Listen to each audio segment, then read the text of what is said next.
the easiest way to meet people is in what I would say is the high traffic areas. So like if there's a line, that's actually a really good opportunity to meet people. People complain about lines to my events, but that's like sometimes the best place to meet people. And so what I've started doing is like sending volunteers down the line where they would like facilitate introductions to people in the line, and like you just need someone to kickstart those conversations. How do you get inbound, and how do you get people to give you more attention?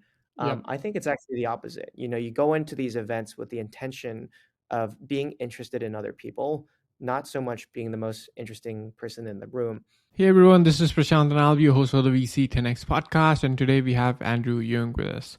Andrew is what I'd call the master connector. He's organized over 100 events in places like Toronto, NYC, etc., bringing people together. In this episode, we talk about Andrew's story, what makes Andrew so passionate about bringing people together, how to strike a conversation with people at parties and conferences, recipe for community building, what goes into organizing an event, and a lot more. This episode was recorded earlier, and as an update, Andrew has now moved on from his job at Facebook and now works as the global product lead at Google. Now, let's start. Hi, Andrew. So good to have you on the VC10X podcast. How are you doing? I'm doing great. Thank you for having me. Yeah, it's my pleasure. And just to inform the audience, this is not a conventional VC10X episode wherein we talk to venture capitalists and investors about the investing thesis and how they invest, value add, diligence, and all those things. This one is quite different. This one is about people, this one is about networking. Andrew is what I would call the master connector. He's the person who is making interesting people come together. And he's doing that in New York City right now. He was previously in Toronto, and he's doing pretty exciting stuff. So I invited him on because I know that venture capital, especially, is a people industry more than a capital industry, more than a money industry. And for that reason, I brought him on the podcast today, and I'm going to talk to him all about how he fosters communities, how he builds the network, and how he brings people together. So this one is all about that. So let's get this started, Andrew. So to start with, I want to have your story first. So what's your story like? Yeah. So my story, I find this question always really hard to answer, but the angle I always go with is, um, I was born in Hong Kong, moved to Taiwan, moved to Shanghai, moved to Canada, moved to New York. So I've always moved around, and with moving around, you have to build a new community every time. You have to meet new people at work, for play. And so I think, as a result of my upbringing, I've generally found it pretty easy to like meet new people and connect with people pretty deeply, pretty quickly. And when I moved to New York, it was COVID 2020. The restaurants were closed, the bars were closed. I still wanted to meet people. The reason I wanted to meet people, I mean, the reason I wanted to move to New York was to meet like really interesting people outside my circle. And I just wanted to find ways to do that. And so it was through what I would call like the online to IRL funnel, Fishbowl, Reddit, LinkedIn, and all these online social channels, and like pulling people together, all these good people together for activities like dinners and happy hours and that sort of thing. And so that is really, I guess, um, a peek into my life mantra. For work, I work at Facebook, or now we're called Meta. I'm a strategy and ops lead there, and I also do a few side projects, moonlighting on coaching, advisory. I do a bit of writing. I tweet a lot, so a few different things, but all under sort of the mantra of like bringing people together and people and community. That sounds pretty awesome. Besides, the previous place you were at is Toronto, right? And now you're in New York. So I would like to understand what are the similarities or dissimilarities between these two really vibrant places. Yeah, so I was in Toronto for 7 years, and I've been in New York for about 2.5 years.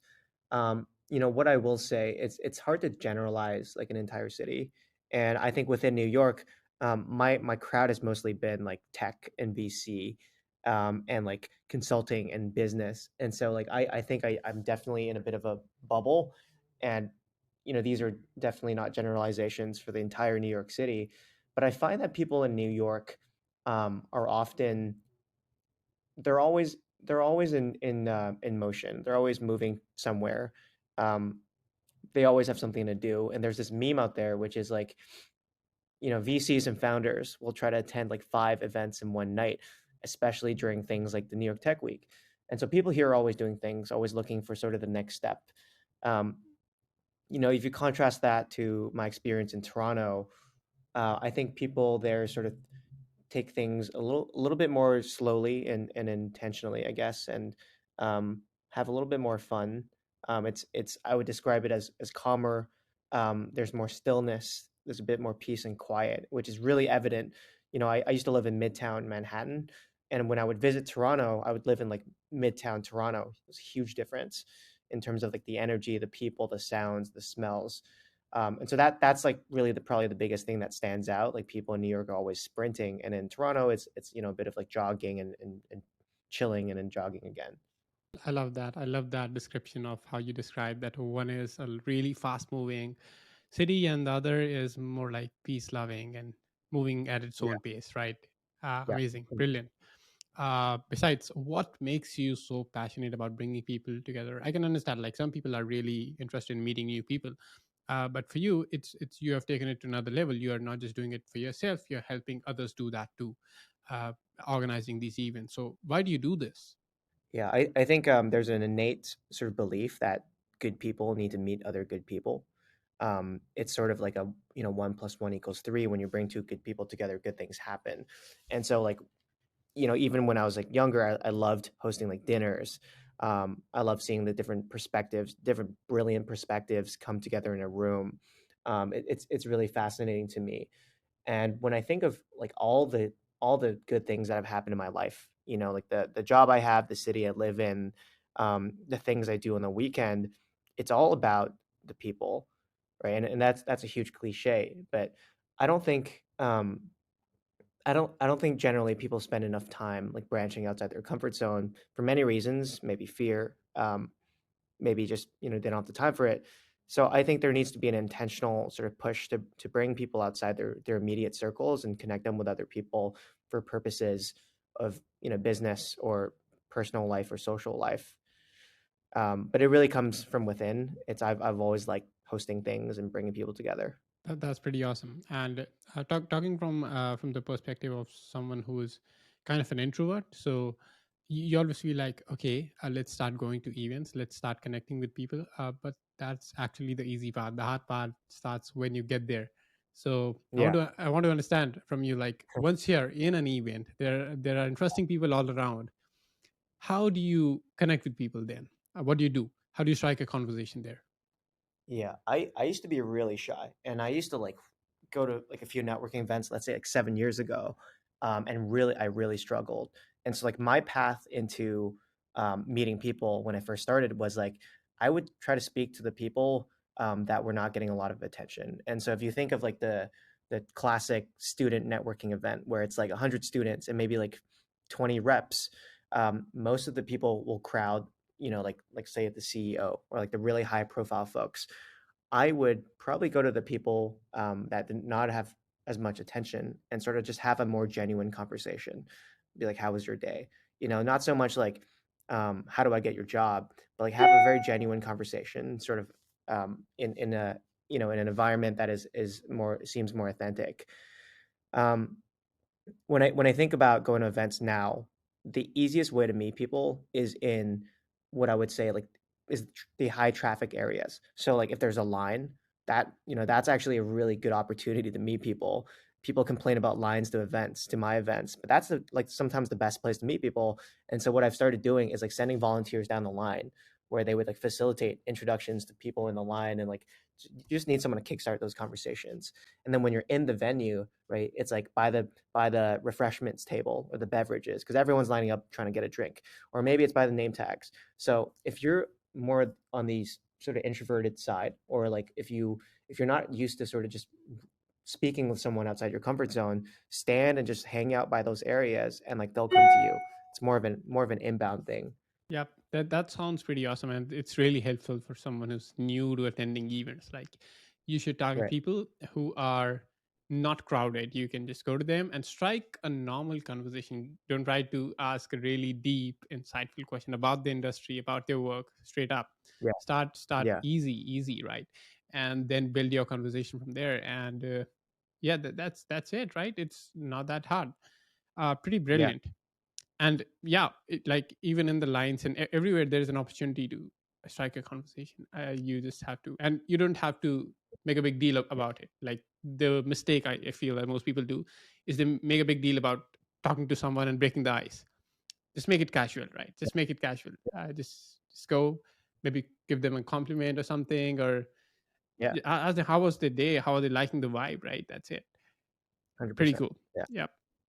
All right, so the next one goes that how do you go about building these engaging communities? Is there a recipe for building these engaging communities? Because everyone is talking about community building and the importance of it, but not many people know about how to do that, how to build a good community. yeah, that's a good one. And I think like I don't have much experience building like online community. A lot of people like manage Slack channels and Discords, and I don't know how to do any of that stuff. So for me, it's all about the IRL. And when I think about community in the IRL experience, it's first of all like the screening or the curation of the people in the room. So whether it's a dinner or like a massive rooftop party, who's coming to your event? Because ultimately that's what matters, right? Who's coming in? When it comes to the actual event itself, there are like very tactical things you can do to sort of like facilitate new conversations and introductions. And like there's this guy on Twitter called Nick Gray. um, I think it's at Nick Gray News, and he's taught me a couple of things, really interesting things. One of them is having volunteers, and they have to really stand out, and they would just go around and just like be nice people and like talk to people, introduce themselves, connect the other people in the room, understand what the attendees are looking for, and then try to like sort of like play matchmaker. But also a lot of people come to events alone, and that's a frightening experience even like for me. So like speaking to those people that come solo, and helping them sort of find an environment for them to sort of meet other people. So that's one. And then there's with all my events, I survey people, and I'm like, what are you looking for? Are you looking to invest? Are you looking to hire? Are you looking for a job? You're looking to raise? Or are you just there for fun? Um, I want to do some more intentional sort of matchmaking there. And maybe it's like, imagine like a rooftop. Each corner is for like a very specific purpose, and you sort of direct traffic each way. So that's something I want to try out. And then the last part is probably name tags, and like they could be colored name tags, but the general message behind all these things is like there has to be sort of intention when it comes to networking or meeting people. It can't just be throw everyone in a room, which is how I started, but when I was smaller. But when it sort of scales, you still have to sort of keep that atmosphere by helping facilitate some of the more intentional conversations. Absolutely. I'm loving that there's actually kind of like a science to it. It's not just Yeah. random, because how I felt about communities, okay, random people come together and they hang out, but like from the organizer side, like that's amazing the Mhm. amount of thought you're putting into it and trying to facilitate these connections, Right. IRL, right? So pretty incredible. Besides, talk me into what goes into organizing these events. You have to get a venue and send Yeah. out the invites to people, and how do you find the people that you're inviting, who Yeah. want to come in, and then curating it, and then organizing everything, and then when the actual event takes place, a lot of Yeah. stuff is moving around. So how does the entire thing play out? When you say it, I was like, wow, that sounds like a lot of work. It's in reality, it's not that much work. I think of it as there's a few different sort of components to like an event. So one is let's call it the people, and it's who you want to invite and how you reach them. So what is your distribution strategy? And that could be like I've used Twitter a ton. Now I have my newsletter, and I have like my sort of CRM, and so like that is pretty automated in the sense that when I have an event, I just blast it out, and like and I sort of have, people recognize that it's my event, and the conversion is pretty good.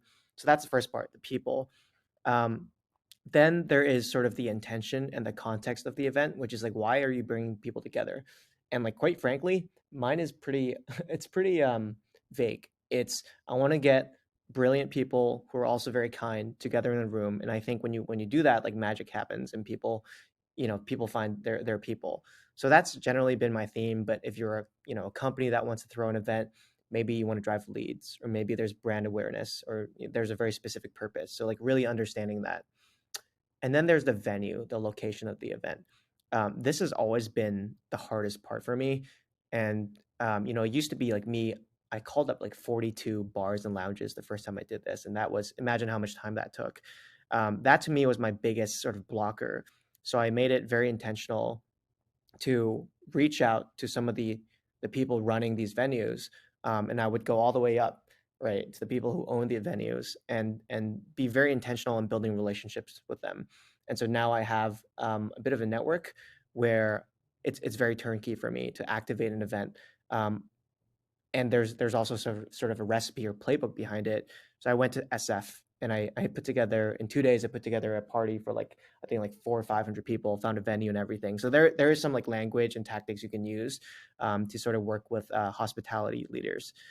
And then the last thing is probably, um, if you want like sponsorship, if you want to work with a brand and you want to, a lot of my events are not open bar. I will like, because I'm like, I don't want everyone to be like drunk or hammered. Like that's not the point of the event. But I will buy like maybe like 100 drink tickets for people. So the last thing is like which brands you want to work with that go along with the context and the intention of your event, who will give you a bit of money to help pay for the venue and pay for the attendees and that kind of thing.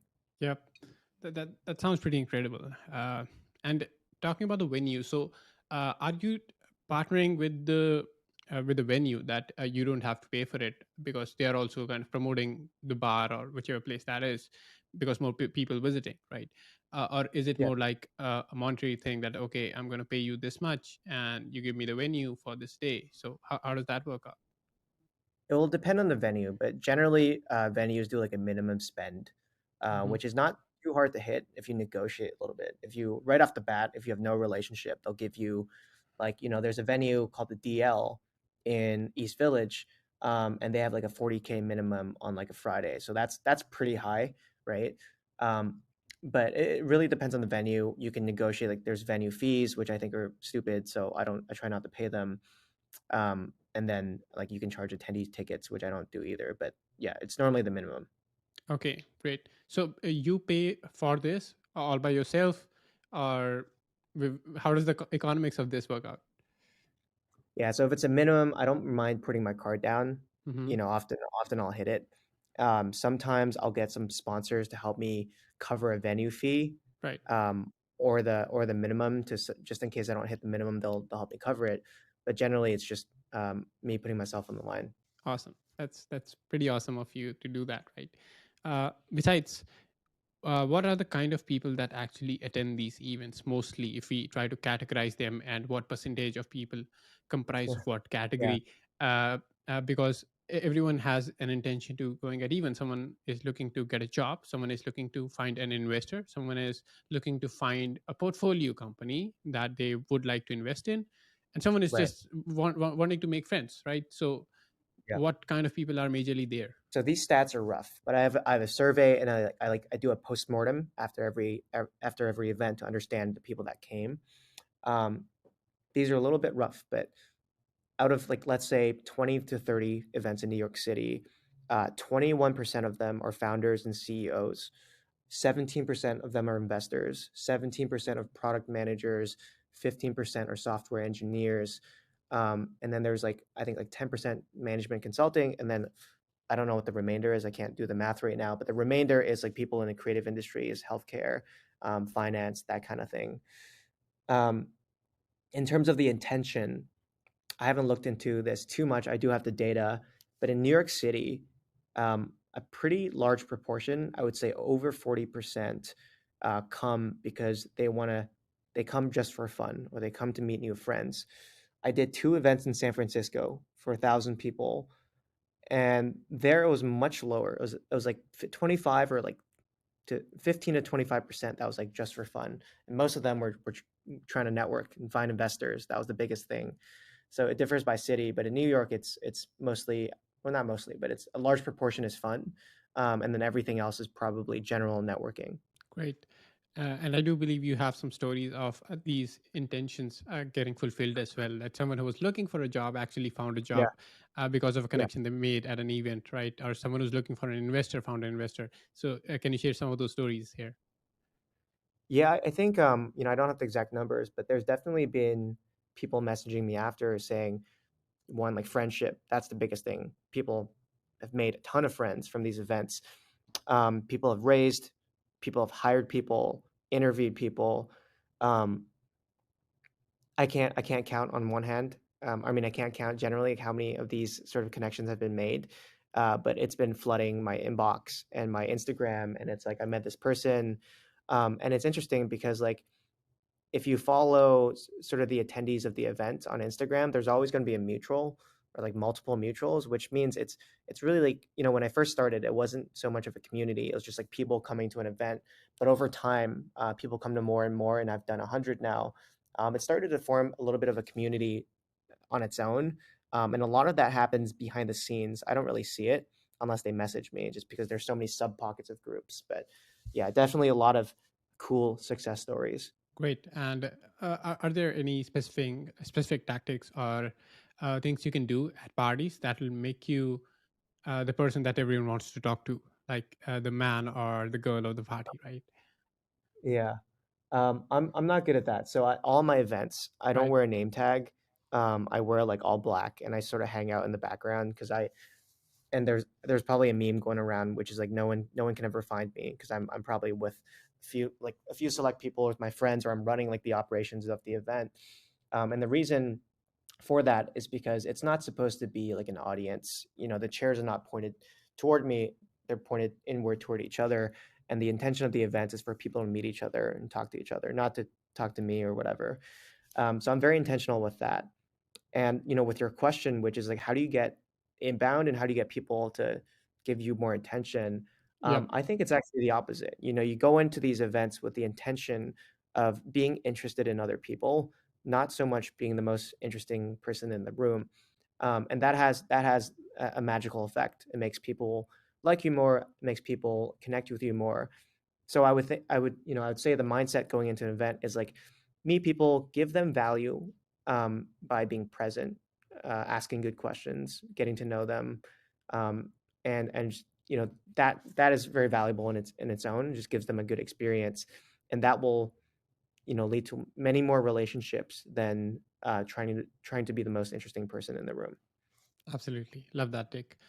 Besides, let's say someone is there to find an investor, they have a specific intent in mind. Then Mhm. how do they know that okay, this person is an investor that I should talk to, and this person is not an investor, right? So let's Very say you start a conversation with someone who's not an investor, then how do you try to move away from that conversation, get into someone? So how do you yeah. do that, right? That's a tough one. There's probably an art to exiting conversations that I'm not very good at. Um, probably something along the lines of like, "Hey, listen, like I love chatting with you, but I came to this event looking for X, and I'd love to like speak to someone else that can help me with this thing." I'd probably use something along those lines, but I am building some more intentional tactics into my events, which is you have a name tag and then you have like a color sticker, and there's like 6 colors, and then depending on what you're looking for, you put that color on, and so when you look at all the other people in the room, you immediately sort of know, sort of who to meet. That's one thing I'm trying. The other thing is that people that go to my events have probably seen me sharing this app called the Saturday app. And, the app is amazing. It's a fantastic app. But one of the features of the app is there's a group chat. And I think in New York, there are multiple group chats of the New York tech and Twitter community, about 4,000 people probably. So before going to the event, all my events now have a group chat.